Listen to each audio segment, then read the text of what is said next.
Bismillahirrahmanirrahim. Dear student, have a welcome from me in the last or the 32 lectures, and today we will conclude our lecture and we will conclude the course.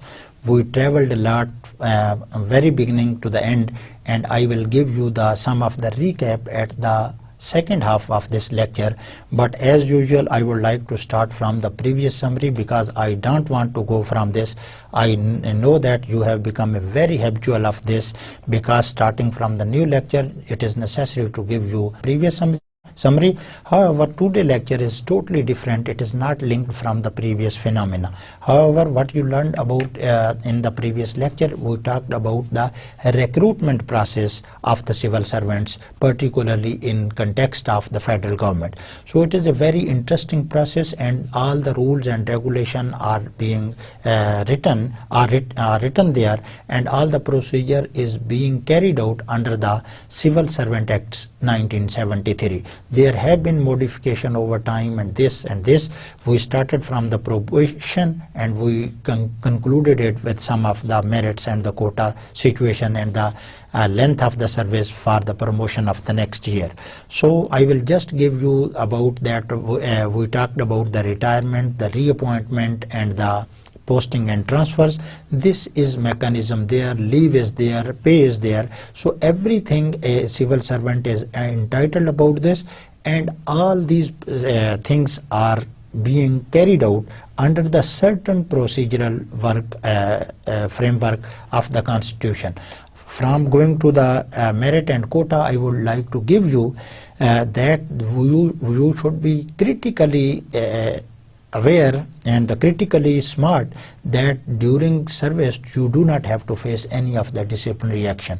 And unfortunately, if any of the employee faces disciplinary action and on that basis he is removed from the service, he is not eligible for any kind of benefit from that is liable due to his service over the year, even he has spent more than 30 years in that service. However, government has some of the other mechanism that it may compensate, but the reality still exists there. The other things are very common, that the leave, this is a provision of each and every civil servant, and there are different kinds of leave and that and this and that. So the merit quota in civil servants, this is more important, and I will give you just a look at this, that in Pakistan, in the civil servant jobs, in the federal capital or the federal government, there is quota for the different provinces. So the 10% quota is allocated for the open merit. So every person living in any part of the Pakistan, having domicile of any corner of the Pakistan, he may apply for the 10% quota. So that not supposing that how much the number of seats is, you are the statistician, you can calculate this. So the 10% is just allocated for the open merit.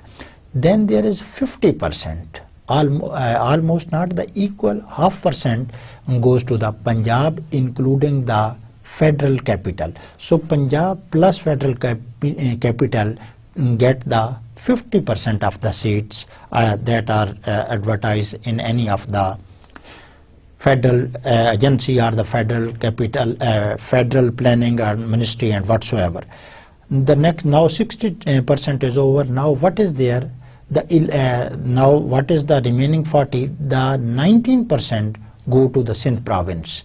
Then there is further bifurcation of this 19%, that out of this 19%, 40% go to the urban Sindh, that is consist of Karachi, Hyderabad and Sakkar, and the remaining 60% goes to the rural Sindh, and that is excluding these three larger cities, Sakkar, Hyderabad and Karachi. So if we calculate that how much the 40% of the 19%, it is about you can say the 7 point something, and if you calculate 60% of this is also a sum of the figure, you do calculate this. For the KPK, there are the 11.5% seats out of the total seat in the federal province. For the Balochistan, there are around about the 3.5 seats, and for the NAFTA, northern areas and the federally administered tribal areas, there are 4% seats available for this, and there are the AJK, they are the say they have the remaining percentage of, and it will add up to the 100%. So now I am going to start a new discussion that is extremely important, and it should be every students of the public administration and any social sciences will be aware of this. That is the 7th National Finance Commission NFC award. In abbreviation we call it that this is the NFC, National Finance Commission Award, and it was finalized in 2010, March 2010. What is this? The National Finance Commission, you know, the federal government collects revenue from different areas, from different items, and there is a pool of the revenue pool. So when the federal government collects this pool, again it redistributes these resources or the revenues to the provinces. So if the federal government distribute this according to their population, definitely Punjab will get the maximum share because it has the largest population in Pakistan. No doubt that the population is still the significant determinant of the NFC award. However, there have been some of the slight and required modification that have reduced the grievances of the you can say smaller provinces in terms of the population. So we will see that now what is the criteria for this. Previously most of the time it was being done on the population. So we start some of the background of this, and then we will see and we will go through the facts and the figure. The distribution of revenues between the federation, that is federation, and the provinces governed by. How it is governed by? The similar you have learned about in the previous lecture about the recruitment rules. This NFC award is this revenue sharing is part 4 chapter 1 of the 1973 Constitution. Now look at this, the umbrella is the 1973 Constitution, but here in within that there are slight modification. This 7th NFC award is more prominent, and it was a huge achievement of the government because all the provinces more or less were completely agreed upon this formula. However, they still need further improvement, and it is a gigantic and very interesting task for the researcher and the new government to further modify it so that the grievances of the smaller provinces are over. It provides the basic framework for the revenue distribution between the federation and the province. There are 4 provinces and the federation. So the federation collects the revenue. You can say it is the father, and the father has to distribute income to his 4 sons. So what will be the criteria? We will just take on this. So just giving you the constitutional background because you are the student of the public administration. If I have been teaching this course to some other class that is not the public policy or the public administration, I would have not given the constitutional framework. So the constitutional framework is much necessary for you people. So the Article 160 of the Constitution provides the setting up of National Finance Commission. ये सारा mechanism इनका article 160 जो है वो इसको जो है वो करता है. So my question is, do you remember what classes talk about the budget? Yes, you can remember from Article 180 to 185, 6 clauses deal with the budget. So the Article 160, it deals with the constitutions and the provisions of the NFC award, that what will be the formula, how there will be the distribution, how this and that, to periodically make a recommendation to the president. So every time the mechanism is there, general principle are there. Every time when you talk about this, you can give some of the suggestions to the president, and ultimately if all the parties and all the members from the provinces agreed upon with the majority, the recommendations is approved. 7th NFC award was on the 18th March 2010 has resolved the long-standing issue of distribution of resources. सूबों और federation के दरमियान हमेशा ये जो है वो एक तरह की आप जंग कह सकते हैं. It was there that every province wanted to get more and more from this revenue pool. For example, Punjab was eligible for this because it has the largest population. But the province of Balochistan argued that they have much more mineral resources. So they need more, they are more eligible for their revenue share from the revenue pool. The Sindh people used to say that the government earns huge revenue from the Karachi seaport, so they need more, they are more eligible for this and that. And there were tussles, there were politicism and whatsoever, and every time there were, sometimes there were the boycotts, and ultimately forcefully award was implemented, and there was not you can say the complete agreedness of the provinces. But the seventh NFC award has the distinction that it is much more acceptable, particularly to the aggrieved provinces like Balochistan, KPK. In the seventh NFC award, the share of provinces has been increased from 49 to 46. पहले क्या था जी, 49 provinces को चले जाते थे, 51 still remain with the federation and the federation use them. Although the federation may use it on the provinces again, but the general criteria was that the 59 share of the, if there were 100 rupees, 59 were distributed to the different provinces and 51 were still lied with the federation. So the federation has more power, more concentration, not only in the power but in the revenue resources, to which all the provinces start objecting. And now there is devolution of not only the power, the provinces have more autonomy after the 18th or the 19th and the 19th amendment. They are more powerful. Many ministries have been handed over to the provinces. So the similar situation is that they are now major share in the revenues. Now what is the situation? 56% out of 156 rupees will be shared by the 4 provinces, and now the federal government has only the 44% or the 44 rupees. So the share of the federal government has decreased while the share of the provinces has increased. This is good for the democracy. This is good for the running of the system.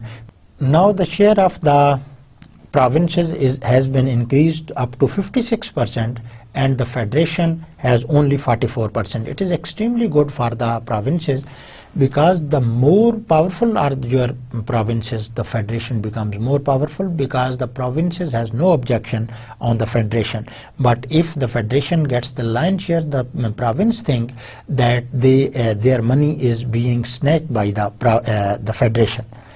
This was only in 2010 and 11, and it will further increase during this 57.5, almost 58%.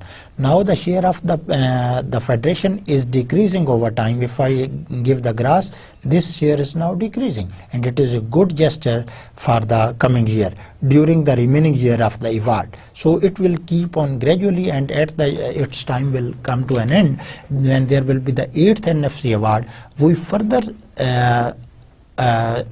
predict and we further anticipate that the federation share should be decreased.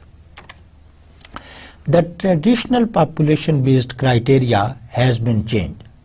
If you remember, I started with the claim that the previous NFC award was mostly based on the traditional population, कि जिसकी ज़्यादा population है उसको ज़्यादा share दो. It was justifiable, but later on it created many of the problem that started tussle between the provinces and the federation, and ultimately good sign for the Pakistan that it has been modified. We will see that now what is the criteria. Now this criteria is called the multiple criteria formula. The first one, single criteria, that the population. Punjab has more population, more revenue, but now the situation is changed, and now the resources of that the federation collects, they are distributed according to the multiple criteria or the formula. What is this?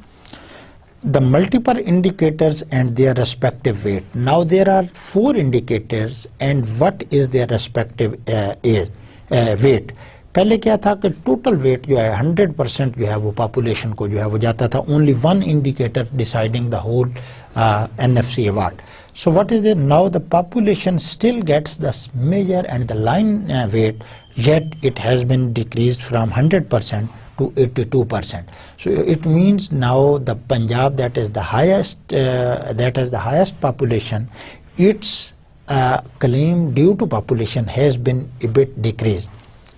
Poverty backwardness, poverty, there are different indicators for the poverty, and you can say there are the Gini coefficient for inequality, there are other facts and figure, and this weightage is up to 10%. It is good that in the province there will be more poverty, they will be getting more share of this, and it is again justifiable because the more deprived persons people should be given more opportunities so that they could get out of the poverty. The third indicator is a revenue collection generation. The more generation revenue are collected from a province, they will be getting more share of this. For example, if Karachi generates more share, it will getting the 5%. So the generation out of 5%, not the total 5%. So the 5% weightage will go to the revenue generations, and the province who are grieved and they are making claim that they provide too much resources to the province, further they will be in a better position to get a line share of this. And the inverse population density, that the population density means number of person per square kilometers. So the reverse of this, it has given the weightage to 2.770%. So in this way, again the provinces that have large areas but at the same time low population, because it is the inverse of the population density, they will be getting good share. But if you look at these shares up to here, it looks justifiable that these are still very low. However, to change the immediately things are not, there should be evolution over time, very good gesture and very appreciable by the economist, and the many other people appreciate that this is a good sign. And it is quite possible that after 10 years, 20 years, the share of the population is decreased up to 70%, and the revenue generation and the inverse population density may be the other maybe increase their weight.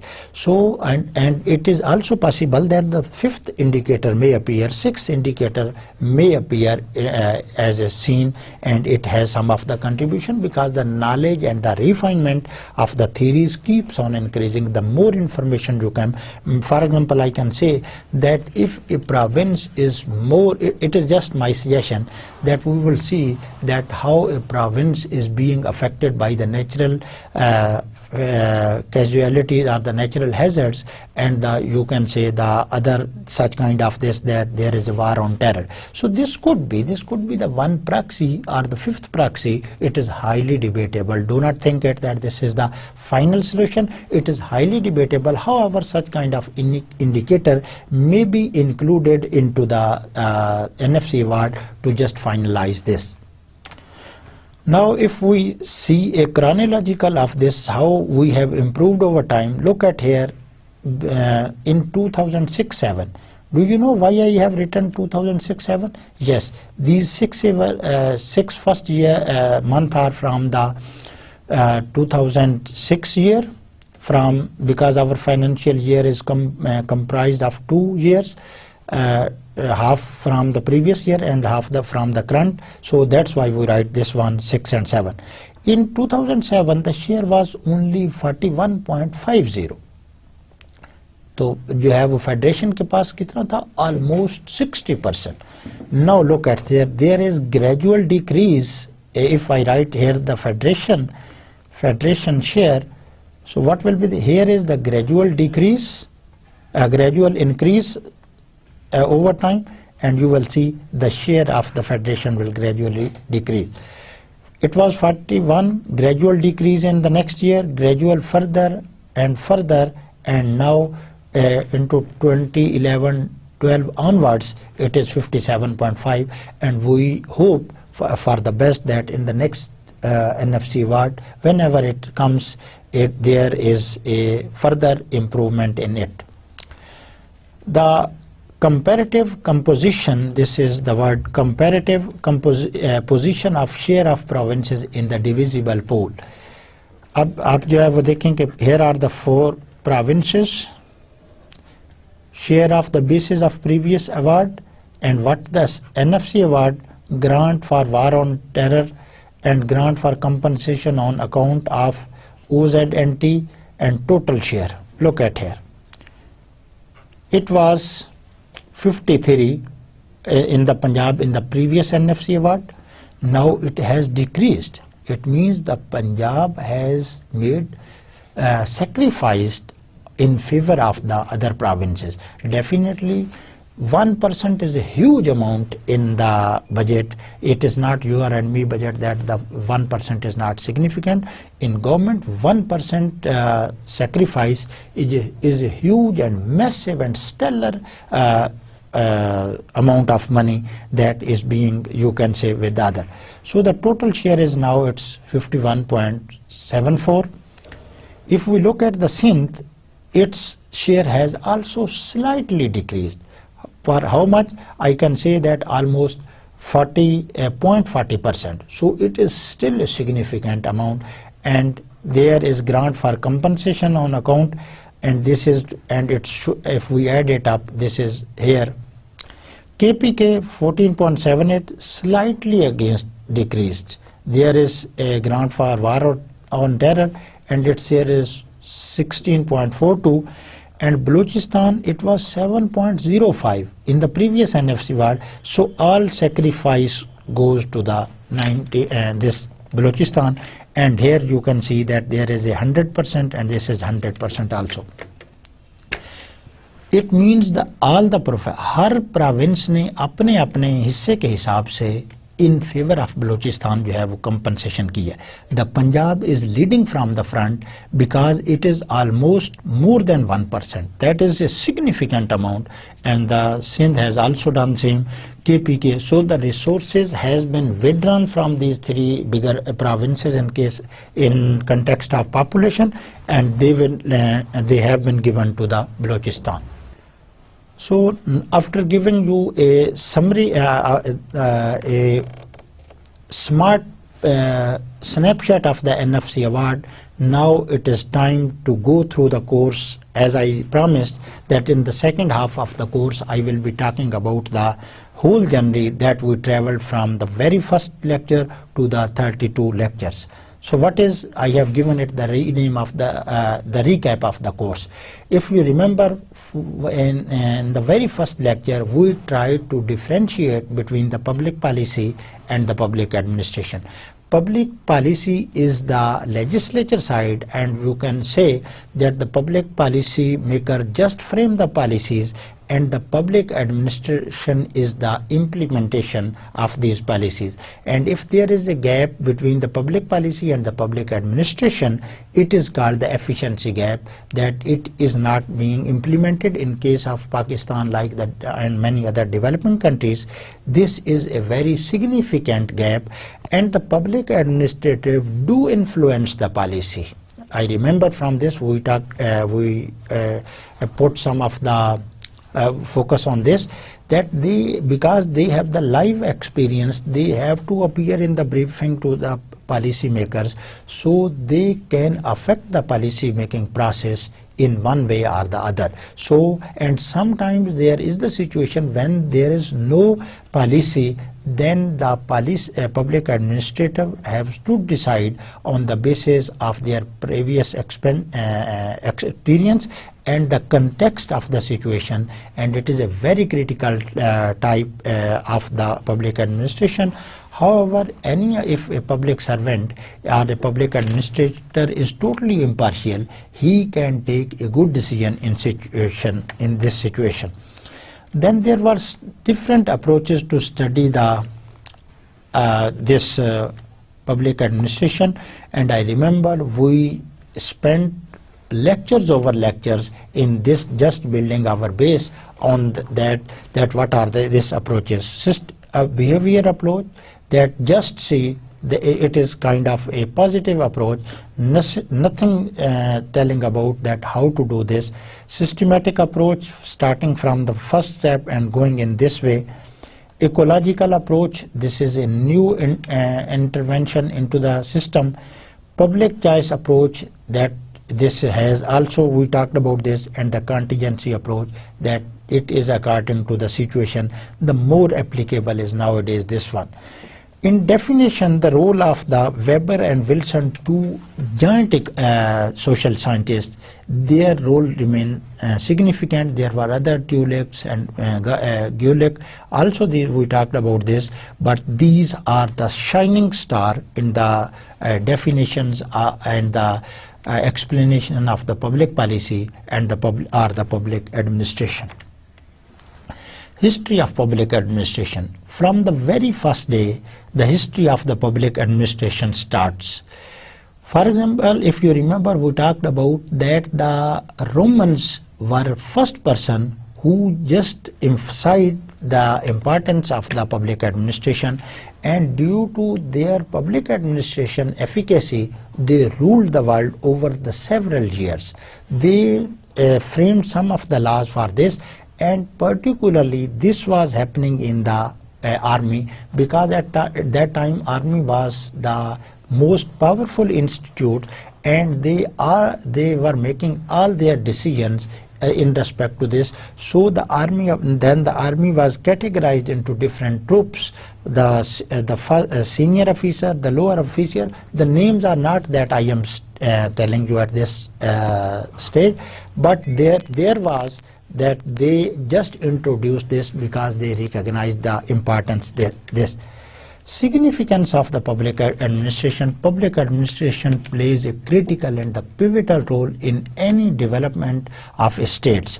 The developed countries, if you study those, that how they became developed, the role of public administration cannot be denied on those countries. But on the other side, if you see the plight of the developing countries, you will see that this public administration inefficiency has a significant role in keeping these developing countries underdeveloped. So it is equal to the rise and fall of the nations. Rise and fall of the nation, you can say, or you can say the rise and fall of the institution. Any institution in which there is a good public administration, it is ensured that this is working according to the framework, and it is growing over time. Similarly, the country is another kind, as you can say, that country is also a institution. So what you will recommend for Pakistan? Yes, we recommend that we suppose that the public administration in Pakistan has become good, and the situation is going to will start increasing. For example, if there is any of the phenomena, I say that the PIA is drowning, the steel mill is sinking, so what is this? Immediate response will from even a layman will be that there is a problem in the public administration. The captain needs to be changed. Look at your cricket team, that if we say that there is a problem in the team, the player will almost remain the same. As you just change the administrator, the results becomes different. So the significance of the public administration is clearly written on the wall, and it cannot be denied in any of the situation. The branches of the government, we talked about that there are three, we will discuss this later also, that is the executive,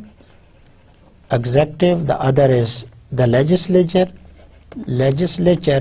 and the other is also the judiciary. So these are the branches of the government. We will have a detailed look at this here. Just only the legislature frame the policies, executive ensures those policies, the implementation of those policies, and the judiciary interpret this constitution, whether the constitution, what is the true meaning of any of the clause or any of the subclass of the constitution. This is the role of the judiciary, and it provides justice to the populace also.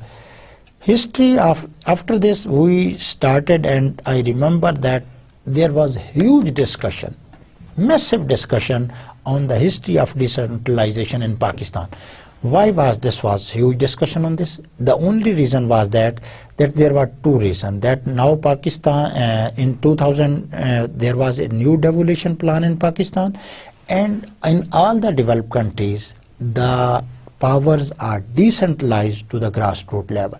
So to emphasize and to make it clear the importance of all that the local government, the local authority, I tried my best to explain this, and I remember that I started from pre-independence, and I explained that there were this mechanism was, although they are in shape of panchayat, but there was not a systematic mechanism.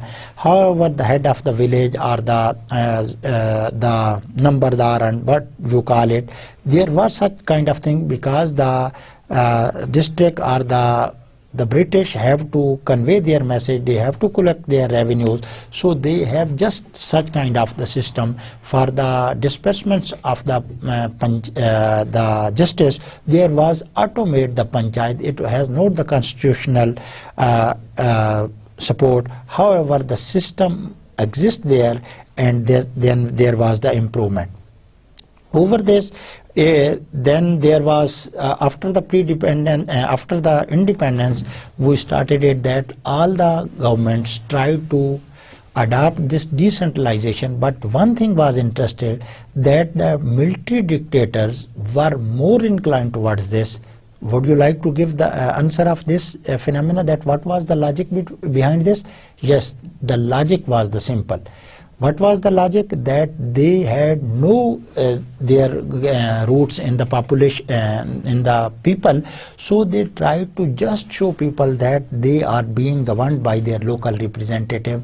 And one starting from the Ayub Khan BD system, basic democracy system, to the latest one, that is the dissolution plan of the 2000, there was one thing common, that the more the center remained the powerful, and very few administrative powers were given to the local level. However, in the 2000 devolution plan, it has the distinction that the more powers were also given to the district level and the local level for this. Starting from the Ayub Khan, we see that he managed for this. There were so many members, and he was elected for this. And further, there were the Ziaul Haq 1979 local government ordinance. Then there was the 2000 by the devolution of the Pervez Musharraf. This devolution plan is more important because this is being implemented with the slight modification, जिसको आप हल्का बंदी जो है वो आप constituency limit जो है वो कह सकते हैं. There are some other modification also. One thing is extremely interesting, that the political government always avoided to go for the local election. This is very strange for this, and every time when they are in opposition or here and there, they are talking about that they are in favor of the local government, they are interested in this. But it is the first time in the history of Pakistan that in 2014 the elections, local government elections are being conducted. And the one more significant feature of this is that the elections are on the party basis, not the independent this. So it is in the benefit of the parties that it will give them the grassroots representation, and they will become the more powerful. Now the recap has economic growth and social polarization. No doubt Pakistan has gone through a reasonable growth. in some of the decades there was extensive growth, but overall we can see, if we have the average, we can see that the Pakistan grew at an average of almost the 5%. That is not, you can say, the more disappointing growth. But at the same time, there has become the social polarization. Growth and development are two different contexts. Now I am becoming more technical and more economical, that the growth is only that the income of the country increases, but the development is that the welfare of each and every person increases in the country. So the Pakistan, there has been growth, but there has been not development. It is a very strange puzzle that over the years the Pakistan growth has been stellar, but over the years the poverty level has not decreased significantly. So we can say that we cannot translate the benefit of the growth to reduce the poverty and other maladies or curses of the people. Then due to this, there was the fragmentation of the civil society. Due to this, there was the distinction of haves and have-nots. And you know, in the 1960s, the Dr. Mahbub al-Haq, that a prominent economist from Pakistan, said that the resources of Pakistan are concentrated into only 22 families. So it was a huge growth, but at the same time, huge social polarization, and the community was divided into haves and have-not, and there were the distinction, there were higher disparities between the rural and the big cities. Fragmentation of the civil society, our civil society have not been given the required status or the required importance. Why? The 33 years, almost the half of the history of this country have been ruled by the dictators. So the dictators tried to snub all the vices from the civil society. So the civil society, when it was not included into the decision making, when it was not included into the administration, it became desert, and there was the fragmentation of the society. And we can see that there was increase in the intolerance, there was increase in the crime, because when I think that I am not part of the system, I will feel lonely, and I will be away from the system. So this led to the starting from the Ayub and many others, this went in the wrong way, and it led to the fragmentation of the society. Military versus the bureaucracy. Military and the bureaucracy. Military has been the powerful institution of Pakistan over the years, no doubt, and still it is and it will remain the major and the powerful institution of the country. Bureaucracy, but one difference, bureaucracy is also a powerful tool, but one thing is there, that the military never compromise on its status, on its standards. For example, there are good colleges, the rigorous trainings that each and army officer has to go through when he has to be promoted from colonel, brigadier, captain, and all there. There is the Quetta Staff College, Rawalpindi Defence College. There is a very high level faculty that teaches to these persons according to their courses. But on the other side, if we see, the civil bureaucracy has been on a continuous decay over the year. The first reason is that the up to 50 to 60, there was the momentum of the high standard and the strict standard of the Indian civil services rule. But what happened in these 10 years, the Pakistan was suffering from a number of problems from the establishment of the person who came from India, migrated people, and the lack of resources, and there was the tussle, and there was the changing of the political government on a regular basis, and no prime minister was allowed to complete his or her tenure. So what happened? The government just indulged in, government could not focus the social capital, and the first reason came for the decay of the bureaucracy was that the input was not as higher as it was expected, because the standard of the schools and colleges that were the inputs of these civil servants, it became on decline. It means the nursery was not as powerful as it should be. So after this, then there were some of the tight hammers on the head of the bureaucracy. One is that the bureaucracy could not maintain its standard itself through its colleges. For example, the National Institute of Public Administration in all the provinces. Now there is the stagnant rules and regulation, and the high level faculty and the visiting or the guest speaker are not inclined towards those institutions. So this, and the further was that there was some of the disturbance from the military dictator, as well as the political leaders.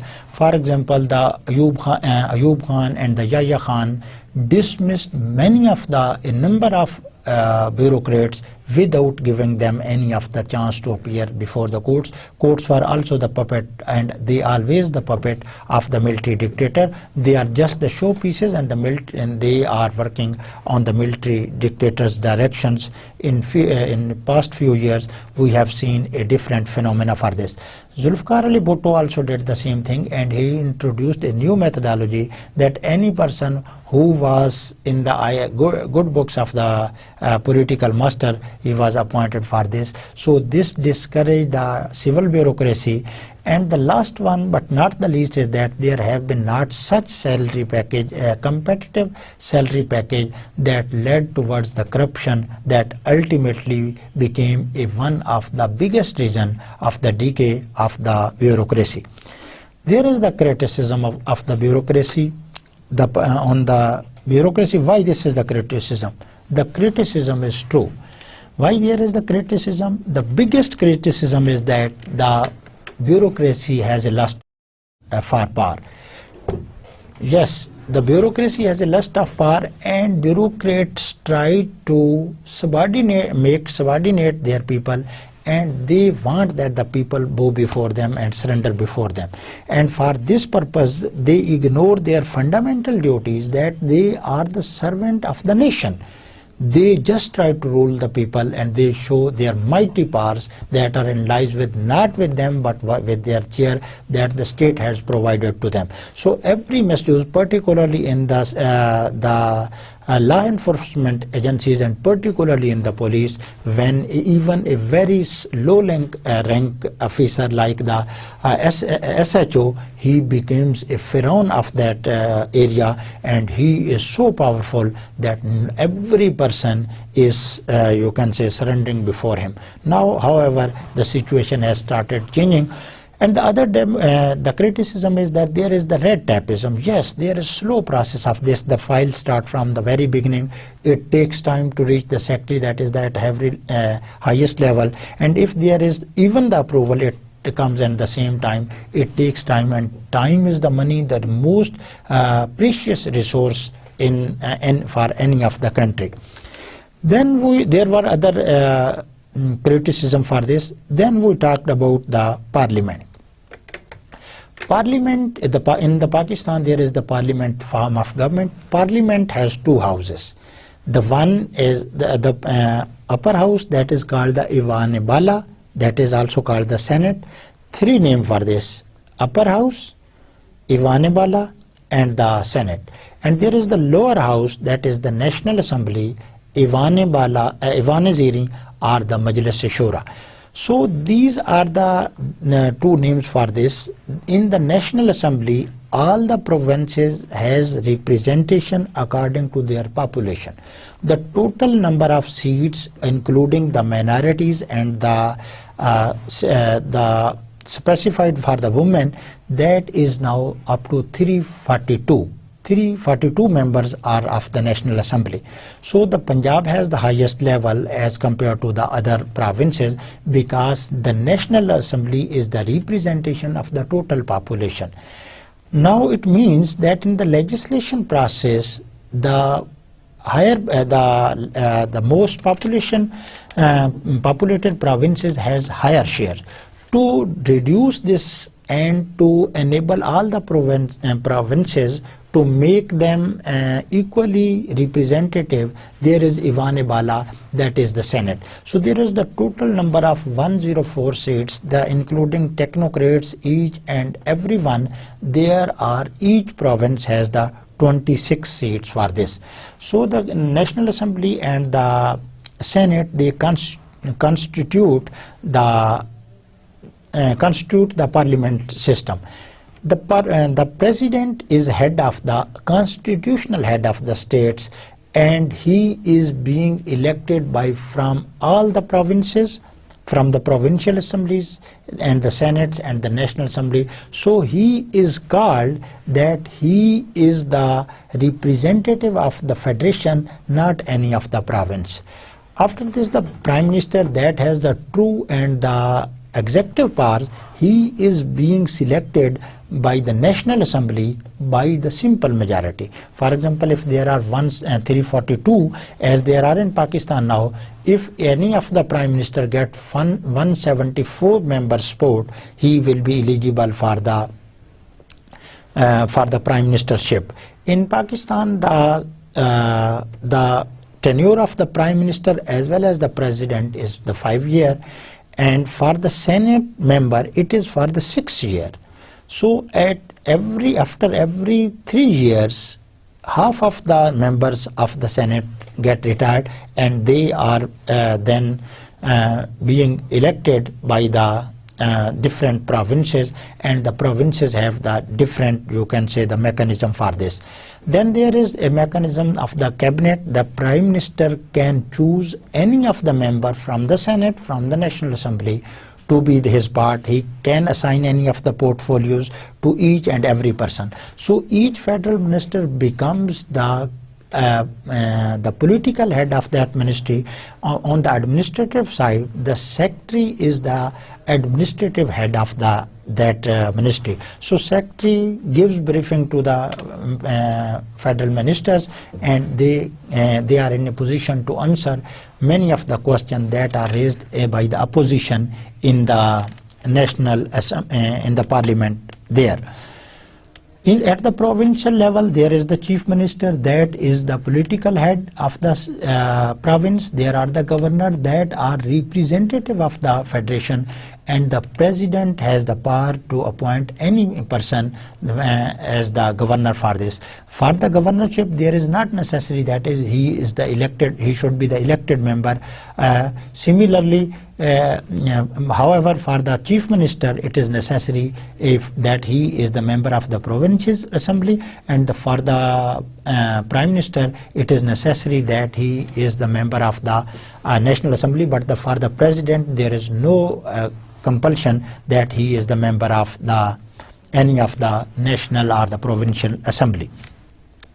After this, there are the local government. No need to go for this. Now I am going toward the judiciary. There are 3 layers of judiciary in Pakistan. That is the apex courts that are in the Islamabad, that is also called the Supreme Court. There are the high courts are in all the provinces, and there are some other benches of the high court in some of the except the provincial capital. For example, the Punjab High Court bench can be seen in the Multan as the Rawalpindi. Similarly, the Supreme Court has its registries even outside the Islamabad, in Karachi, Quetta, Peshawar and Lahore. So this is the mechanism. The highest court, the age of a judge of the Supreme Court is 65 years, and now there is a certain criteria that after the retirement of the Chief Justice of Pakistan, the most senior judge will be the new Chief Justice. So now there is a mechanism for this. Previously it was pick and choose that destroyed the independence of the judiciary. However, now the judiciary is out of the, you can say, the out of the influx, out of the shade of the executive. Then there is the ombudsman. Ombudsman means a grief person who addresses the grief of many of the people. In the Scandinavian countries and many other countries, ombudsman is the part of the legislature. But in Pakistan, the situation is different. He is, you can say, most probably he is part of the judiciary, because he acts as a judiciary, and the president can appoint any person and the ombudsman. What the ombudsman or the Mutasib Ala does, he has the duty that he listens to the grieved person, he analyzes, and if he thinks that the person is the grievances of the person are valid, he can give any command. He can say the institution reconsider. He can totally outrightly set aside the decision made by any of the institution. So he has enough powers that he enjoys at that stage. Then there is the planning commission. Then there is the planning, and planning is how a well planned is half done. Over the years we have seen that every time we will criticize our planning system, we will see that we could not plan our resources in a proper way. The planning is the more important thing, and there is a planning commission in Pakistan, and there is a now ministry for the planning commission. For this, there are number of wings for this that are related to the planning commission. There have been different the 5-year plans for the development of Pakistan. First was the Colombo plan, then there were 1, 2nd and the 5th, 8th 5-year plans. But what is this? The only rememberable thing is that our second 5-year plan is called that it was the successful. It was from 1960 to 1965. Due to the agriculture boom, there was high growth in Pakistan. However, the other all other 5-year plan were not as successful as the second 5-year plan. What was the reason? Our target was more ambitious, very high target that were not related to the ground realities. The other reason was for this, that there was the discontinuity of the planning, that there was the change of government, and every time new government came with new of its plans and this, and there was some other factors like the natural disasters and many others, and that led to this. And now there is, the recent government has given a new concept of the Vision 2025. They are just making some of the modification, and they are trying to take such measure that can improve the well-being of the people. Then there was the budgeting. Budgeting is a very powerful tool, and it portrays that what the government wants to do. If a government is pouring more money into the social sector and the infrastructure, it means the government is long-term thinking about the long-term planning. So what is the budget? Budget is just the mechanism of expenditure and the revenue. Every person make its budget, every family make his budget. So there is some slight difference between the public budget and the individual budget. At the end of this time, I would not raise any of the question, because you may mind it that I am making question, but I would like to give you a slight difference, that in public budget there is huge advertisement, but a private person or any of the family doesn't propagate his budget. In the public budget, there is a full record from 1947 onward, but individual never keep the record of his budget. The more significant difference is that when the public budget is being designed or the framed, then the government first look at its expenditure and then try to collect some of the revenues. But on the other side, when there are the individual, they first see their income and try to make their expenditure according to this one. In Pakistan, the budget has been over time in the deficit. The reason is that the FBR has been ineffective and it could not provide as much resources as were required to mitigate the expenditure. That's why the government has to access the foreign and the internal institution for the for borrowing, and there is another concept of the printing of the money, and that is causing too much to the Pakistan. So if we want to get rid of this fiscal deficit and the skyrocketing debt, we will have to make efficient our FBR system so that there is the domestic mobilization of the resources, and the resources are sufficient for the routine running of the government. Then there was a topic of the corruption. Every person is well aware about the corruption, but the corruption is a more comprehensive term. Most of the time the people are talking about the corruption of the money corruption.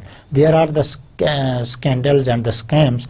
Every time you will see that there is only the discussion about the money corruption, that person malpractices up to 5 million, 1 billion, whatsoever. But the more important we talked about is the moral corruption, because the moral corruption is more dangerous for the society as compared to the other corruption. So the corruption is not only the money corruption, and any misuse of its comprehensive definition is that a misuse of authority comes in the jurisdictions of the corruption. So the moral corruption becomes more important in this way. And what is the moral corruption? That if a person mix water into the milk, he is morally corrupt. And if I can say that if I am not doing my duty, my work start at 6 o'clock in the evening, and I entered the class at 15 minutes past 6, it is the moral corruption. So the nation is totally surrendering, totally full of the moral corruption for this. So what is the solution? There are the solution. The first is that our political leaders should lead from the front, and they should show that they are the models and they are the standard for the general public. Public will definitely follow them. The other is that there should be the Islamic touch of the laws, and there should be the strict penalties on the corruption. After this, there was a discussion about the audit and accounting. What is the audit? Just to see that whether the executive is performing according to the legislature. All the functions are being done according to rules and the regulation. So it is the audit. Every year there is audit for all the institution, and there is a whole institution, and the head of that institution is the Auditor General of Pakistan, and the Audit AG of Pakistan is being appointed by the President. So the AG gives reports. Before talking about the reports, let me talk about the accounting.